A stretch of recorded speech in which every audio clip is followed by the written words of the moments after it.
श्री संत गजानन महाराजांच्या 146व्या प्रगट दिनानिमित्त वारकऱ्यांच्या दिंड्या शेगावात दाखल होत असून परिसर वारकऱ्यांनी फुलून गेला आहे। शहरात दाखल होणाऱ्या दिंड्यांचं संस्थान प्रशासन, नगरपालिका प्रशासन आणि नागरिकांकडून जल्लोषात स्वागत करण्यात येत आहे।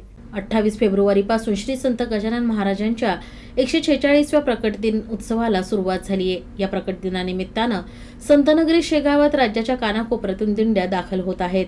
प्रकट दिनाच्या पूर्वी शेकडो दिंड्या शहरात दाखल होऊन श्रींच्या उत्सवात सहभागी होत आहेत। यामुळे सध्या शहर गर्दीनं फुलून गेलंय। दरम्यान 2 वर्षाच्या कोरोना ब्रेक नंतर दिंड्यांच्या संख्येमध्ये झपाट्यानं वाढ झाली आहे। दरम्यान कदमापूर या लहानशा गावातून आलेली दिंडी आकर्षणाचं केंद्र ठरली। या दिंडीची विशेषता म्हणजे गावातील प्रत्येक कुटुंबातील सदस्य या दिंडीमध्ये सहभागी झालाय। खामगाव तालुक्यातील कदमापूरचं अख्खं गाव देवदर्शनाला घेऊन आले आहेत। शिस्तबद्ध पद्धतीने ही दिंडी शेगावात दाखल झाली। श्री क्षेत्र कदमापूर ते श्री क्षेत्र शेगाव पालखी सोहळा हा गेल्या वर्षीपासून आम्ही चालू केलेला आहे आणि गेल्या वर्षीसुद्धा उत्स्फूर्त असा प्रतिसाद या पालखीसाठी मिळाला। तसा याही वर्षी त्याच्यापेक्षा दुप्पट म्हणजे मागच्या वर्षी 350-400च्या जवळपास ही वारकऱ्याची संख्या होती आणि त्याच्या दुप्पट असा उत्कर्ष असा प्रतिसाद भेटला।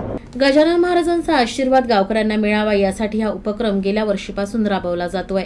अख्ख्या गावाने यास भरभरून प्रतिसाद दिलाय आणि यामुळेच अख्खं गाव आमच्या सोबत श्रींची दिंडी घेऊन शेगावात दाखल झाल्याची प्रतिक्रिया गावकऱ्यांनी दिली आहे। या पालखीमध्ये 700 ते 800 लोक या पालखीमध्ये पायी चालत आहेत आणि गावोगावी आमचं उत्स्फूर्तपणे असं स्वागत प्रत्येक गावात होत आहे आणि त्यांनी नाश्त्याची, चहाची तर कोणी पाण्याची ही व्यवस्था आमची करत आहे आणि त्यामुळे आमचा आनंद हा द्विगुणित झाला।